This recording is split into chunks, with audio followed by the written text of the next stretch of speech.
So this morning we are back in our series in the book of Proverbs, which we've entitled Wisdom for Life.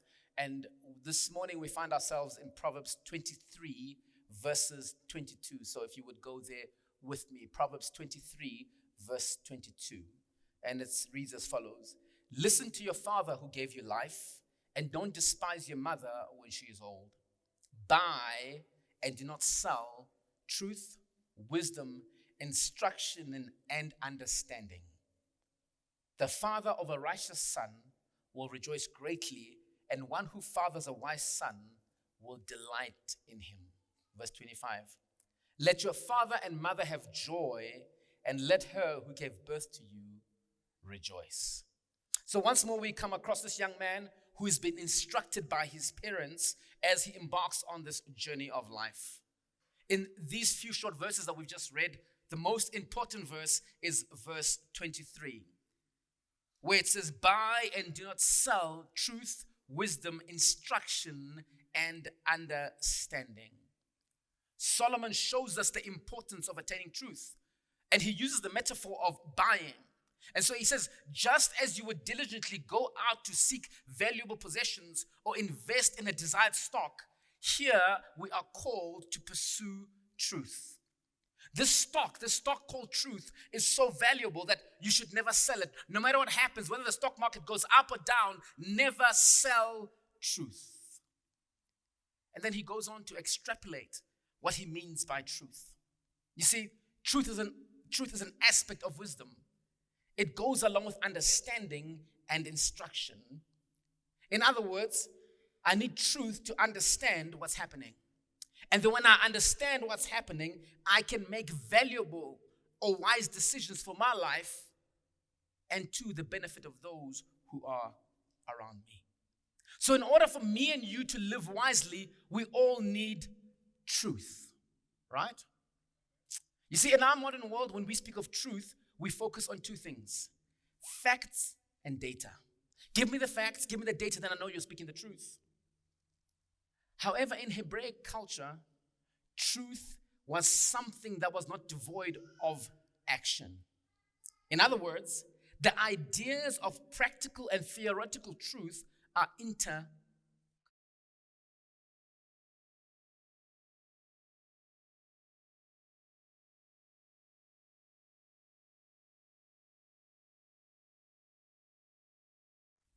But where would these simple people get such a concept of truth and action go hand in hand? Well, let's look at the book of Numbers 23 verse 19, as we look at our first point this morning. Truth comes from God. Listen to what the book of Numbers says.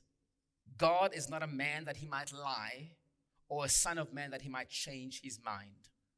Then listen to the supporting part. Does he speak and not act, or promise and not fulfill? So God is true because why? He acts on what he said. Again, in the New Testament, in Hebrews 6 and 18, the writer of Hebrews says this of God: so that through two unchangeable things, in which it is impossible for God to lie, we who have fled for refuge might have strong encouragement to seize the hope before us. He says it is impossible for God to lie. And he speaks about God's oath, that God's word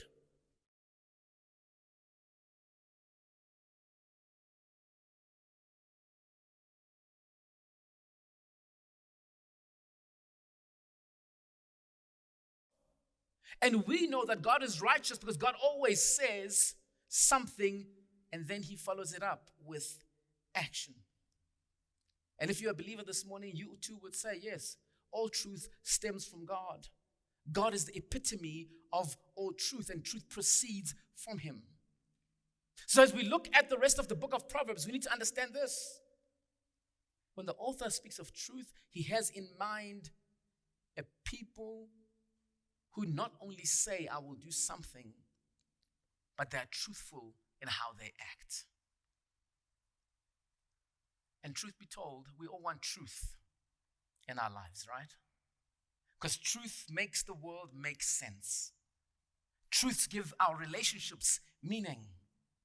When we have truth, we have a guiding light, and we're able to deduce what is right from what is wrong. And so if truth brings order, we can rightly say that the absence of truth brings confusion and chaos, because without truth, we are unable to make wise decisions. Last Saturday, I got a message like all of you from our load shedding app, ESP. And the message said, there will be no more load shedding for the rest of today until Monday. You see, I'm sure you and many other homes in South Africa were celebrating. We have power until Monday. We don't know what we're going to do with the power, but at least we have it. Yet about 3 hours later, I got another message on my phone that said, actually, we are in stage 4 load shedding, and we are going to be the first people they're going to start with. How? For a few minutes, I just lost my mind. I couldn't fathom what was going on. I wasn't bothered because of the load shedding. Here's what my issue.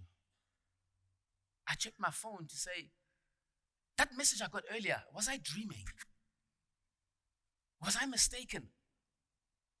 And I went to check my phone and the message was not there.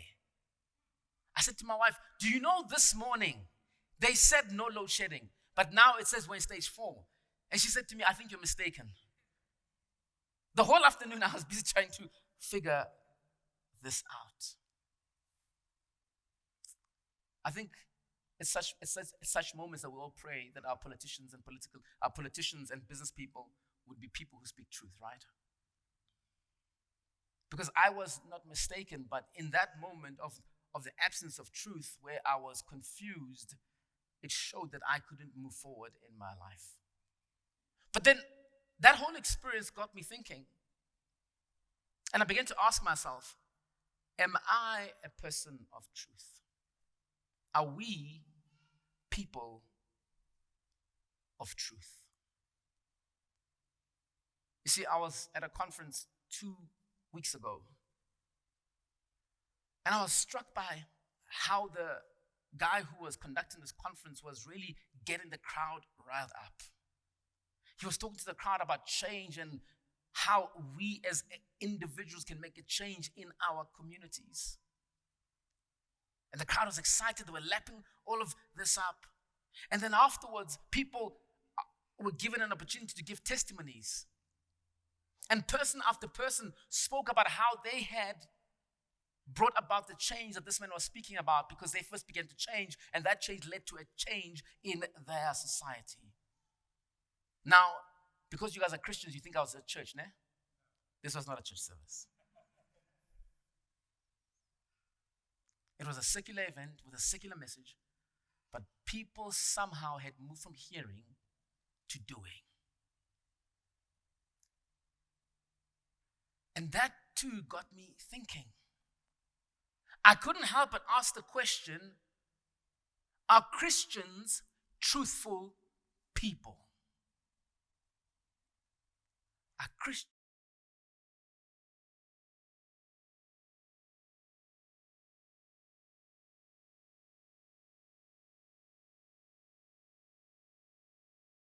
to the Father except through me? And so we who have accepted what Jesus said have surrendered our lives because he is all truth.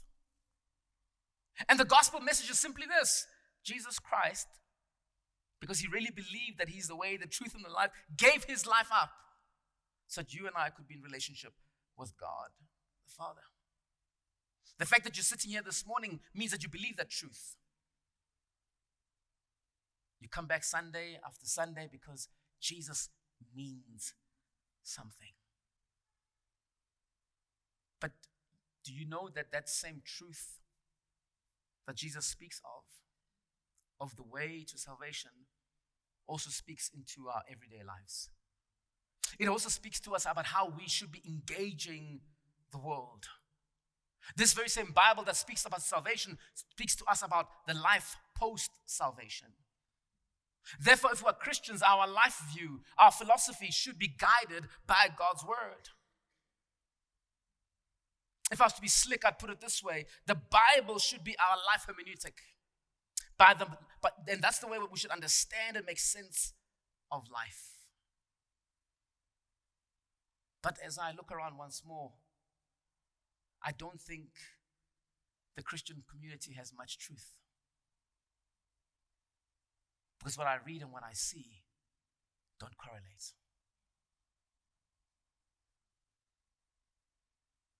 Let me give you a trivial example. So in order to qualify for today's comrades, for those who are down there, people had to run a marathon or an ultra marathon so they could be part of the 17,000 people who are running this morning. There are some runners who thought that they would be there in Pietermaritzburg this morning, but they aren't because they were disqualified. Are you one of them?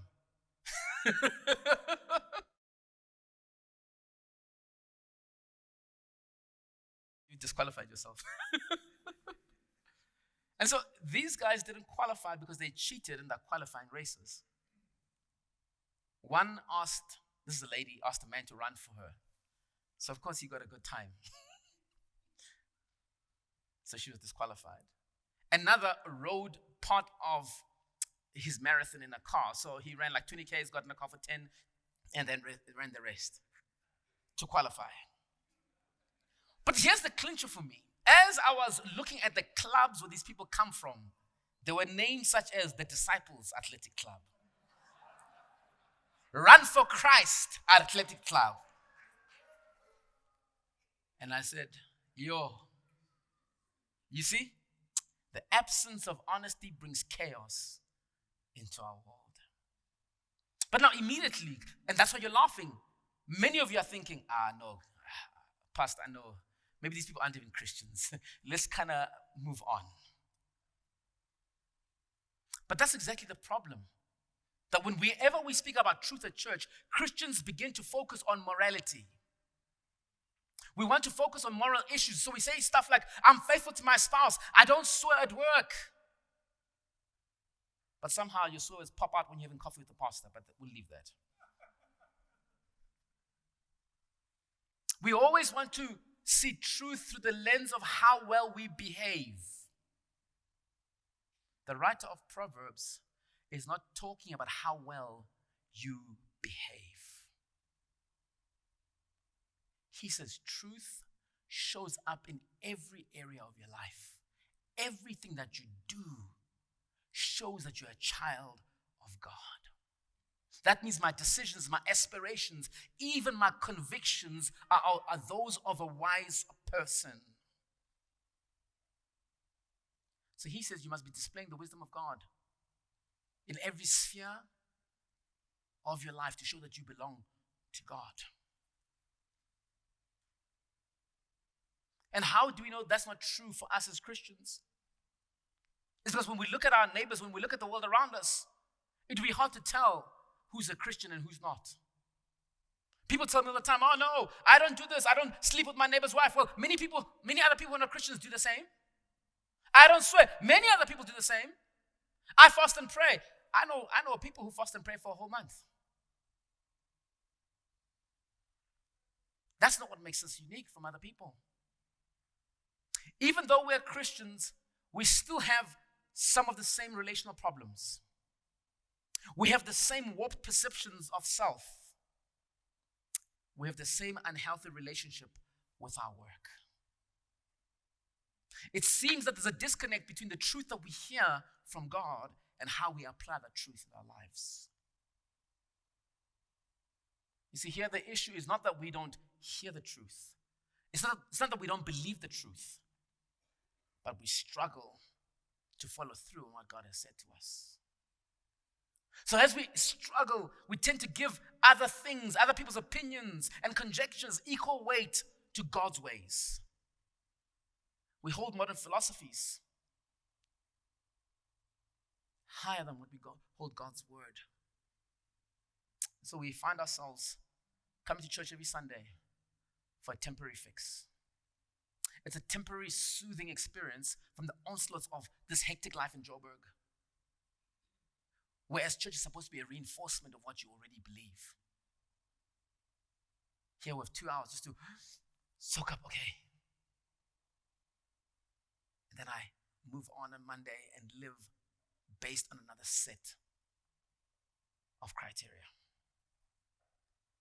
So what invariably happens is that as we walk into our homes, to our jobs, in our singleness, in our parenting, as we think about money and health, we have a series of competing philosophies that want to be applied. And so depending on which day of the week it is, I'll pick one and kind of try it. Trust me, that's not a life that's different from your unbelieving neighbor. They too are picking from what works in the moment. I thought that I'd use another story just to illustrate this inner conflict that we go through. There was a young bride who, when she was making pot roast, that's like beef roast, she had cut off the ends of the beef roast to put it in the oven. And so one day her husband, who has noticed her doing this several times, asked her and says, "Why are you cutting off the beef roast before you put it in the oven?" She says, "Well, I don't know. I just saw my mom do it, so I do it." So the young man, not wanting to wreck his fresh marriage, just says to her, "Why don't you call your mom and ask why she does it?" She calls her mother, "Mom, why do we cut off the ends of the beef roast before we put it in the oven?" The mom says, "I don't know. I just saw my mom do it. Maybe you should call her and ask her." So then she calls her grandmother, "Grandma, why do you cut off the ends of the beef roast before you put it in the oven?" And the grandmother says, "Well, when I was first married, we had a very small oven, and the pot roast didn't fit. So I cut off the ends to make it fit." The truth is that this young lady had a nice big oven that could have taken the whole roast. But because she had family experience, she couldn't access the truth that was right before her. So like us, we come to church with other worldviews, and they cloud what we hear God saying. We are like that young bride. Truth is there, but we can't embrace it. We can't accept it because we are too distracted. Perhaps even now you're saved, but you still walk the same way your family does. How you handle relationships, how you use money, how you vote. All of that is based on your experience. So you come to church Sunday in and Sunday out, and you leave with your deepest questions never answered. Or choose to reject what God says because it doesn't fit with what you've been taught. But I thought we come to church because we said we want truth. Because all truth comes from God, right? The question is it really truth that we're seeking? Or something else? So what do we do if we find ourselves in such a predicament? You see, the book of Proverbs, in fact, the entire Bible,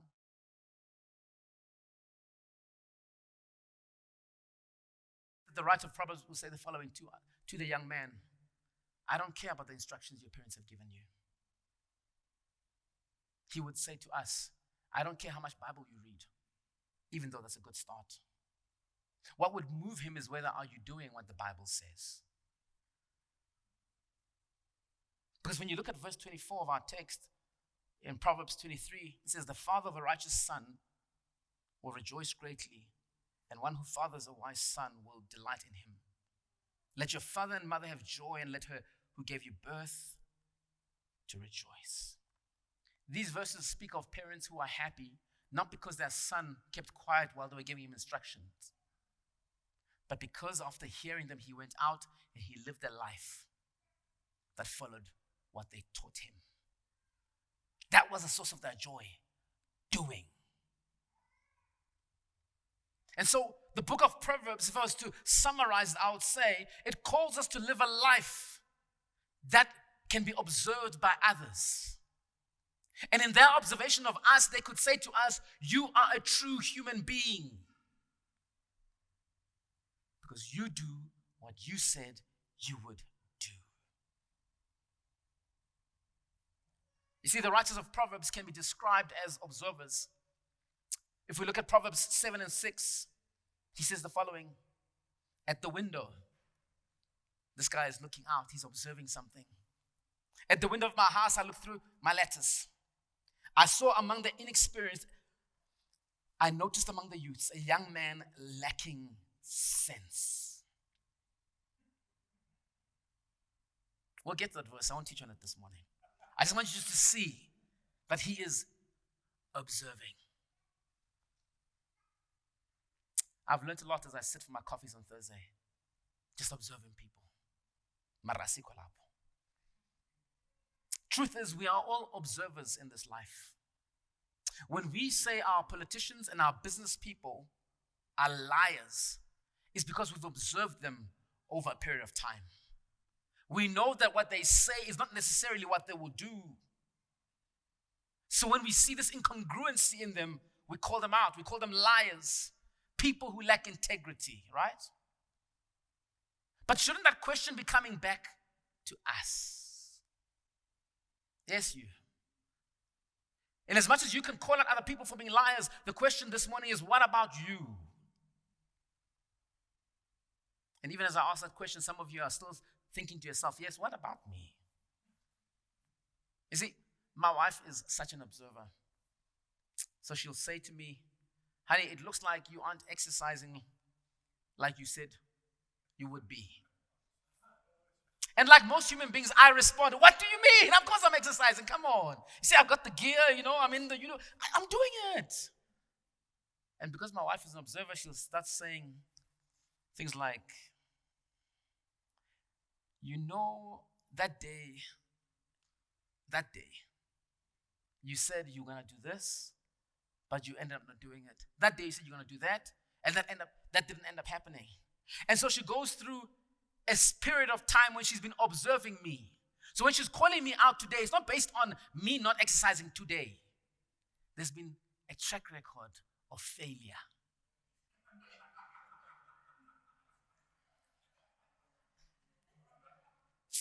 Ladies and gentlemen, my observable actions are what is telling her the truth about my belief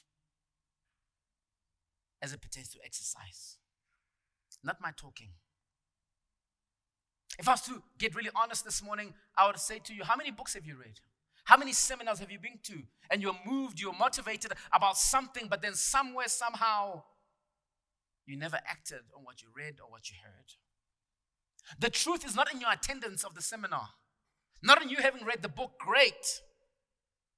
But the truth is in your inability to carry out that which you consumed. This is a hard truth.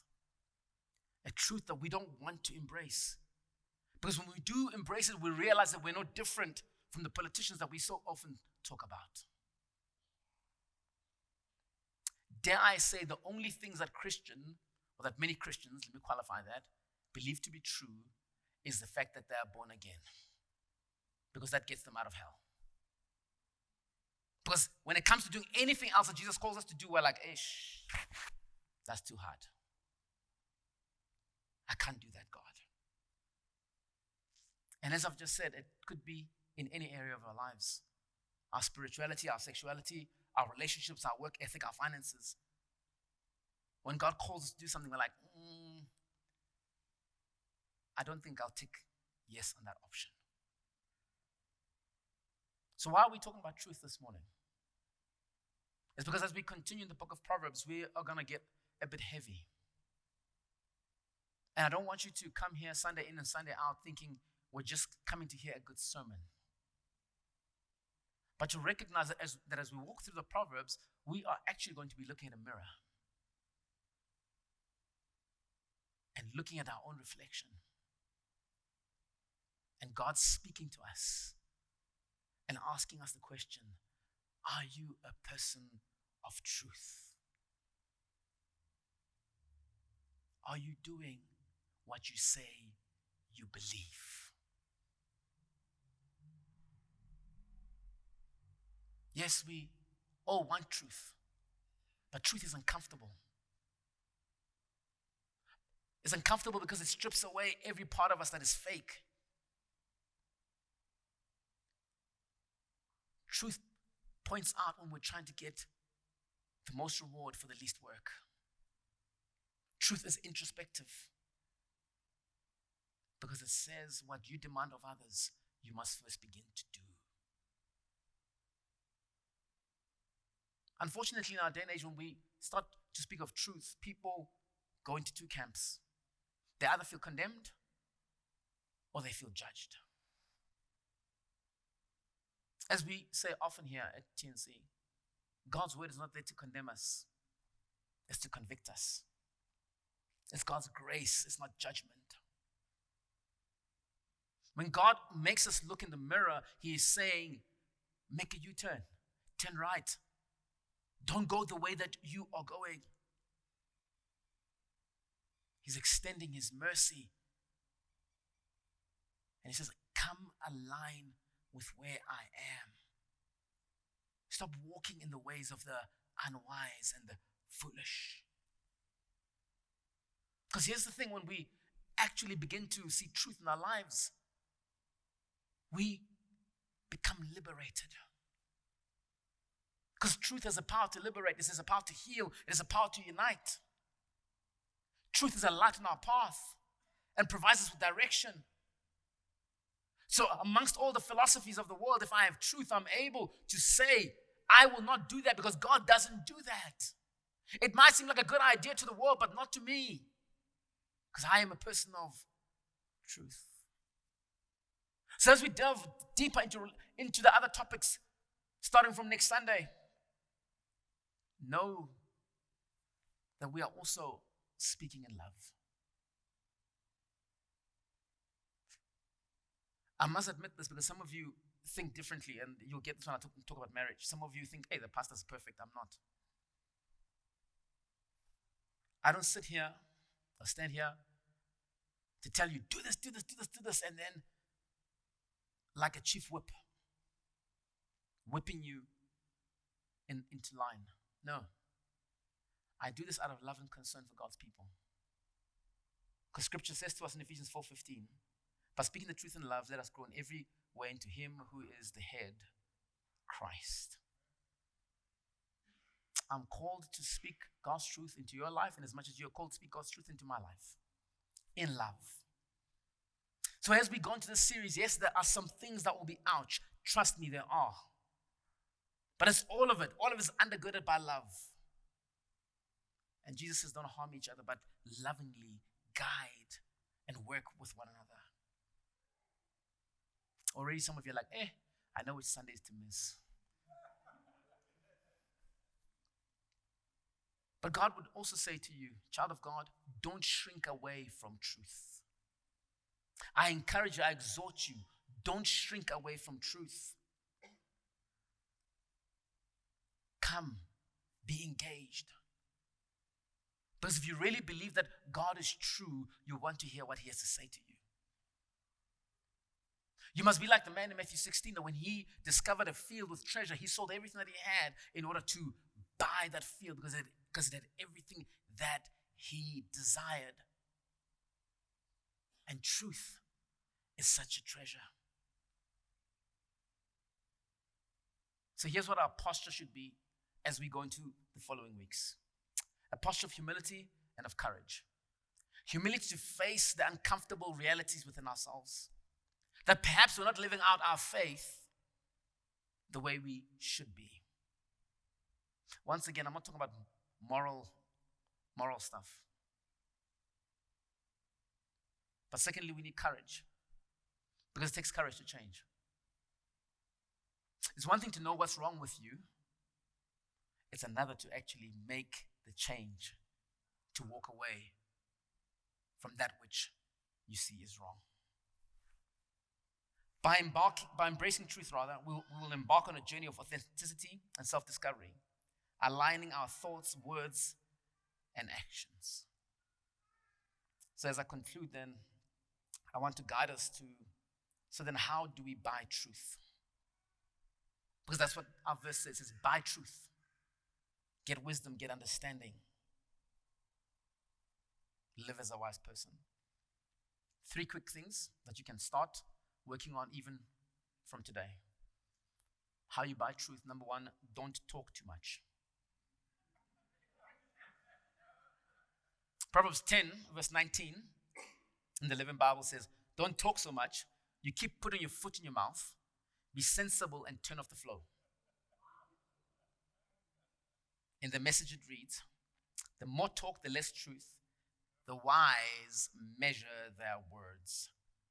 This is true. People who talk a lot often get themselves into trouble. Politicians do it all the time. See, I'm a verbal processor, so I get this. Oftentimes, I speak what I'm thinking. And people hear me, and then next time they're like, but didn't you say you're going to do? I'm like, I was just thinking. I mean, really. I'm just processing. Here's a lesson for me and for people like me. Don't talk, act. Learn to be quiet. Start working on areas of conviction in silence and let your actions speak for themselves. So if you have a problem with anger, don't tell everybody, I'm just going to stop being angry. I'm going to stop being angry. And the very next minute, you're cussing people out on the highway. Be silent. Work on it. And let your spouse say, sure. All the taxis came, watola today. Watol. So be silent. Number 2, have accountability. Proverbs 27 and 17. Iron sharpens iron and one person sharpens another. See, because some people say, you said I mustn't talk. So I'll tell no one. No. Just because we said don't talk doesn't mean you shouldn't have accountability. We should all have 1, maybe 2, 3 people in our lives who will hold us accountable to what we are choosing to work on. People who will check in on us. The kind of friends who know that you are doing a course or writing an exam who will say, hey, Tumi, what are you doing here?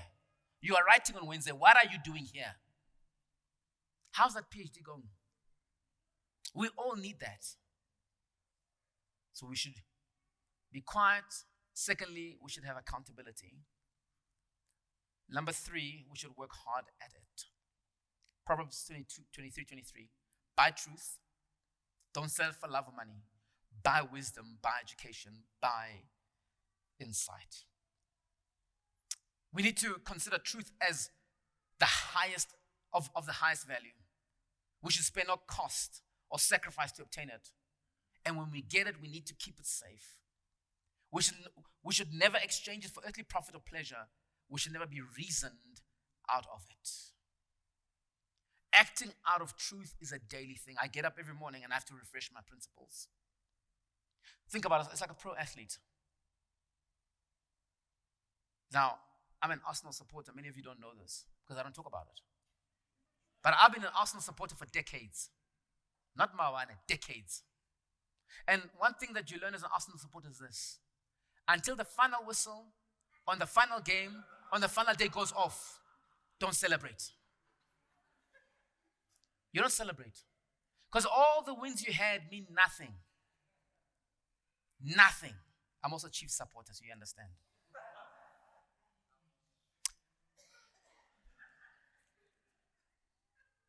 Man City yesterday won all their games to Champions League final. Didn't lose a single game. Had they lost yesterday, guess what happens? They don't win the Champions League. What does that say? Every time you get up, yesterday's victories don't count. You can build on them, but they don't count. So every day I get up, I'm going to stand for truth. Because my last stand is encouragement, but my last stand does not make me stand today. I need to be standing up for it every day. So when we have truth, we need to stand on truth every single day. And those are things that you can begin to do even now. Be silent, be accountable, and work hard at whatever you're doing. I would trust that as a church, our desire is that, God, we want to live as wise people. And as we've been saying throughout the series, living as wise people is not just for your benefit, it's for the benefit of those around you. Because we are wise, our community, our city must flourish because you and I are in it. For God's glory and the flourishing of the city.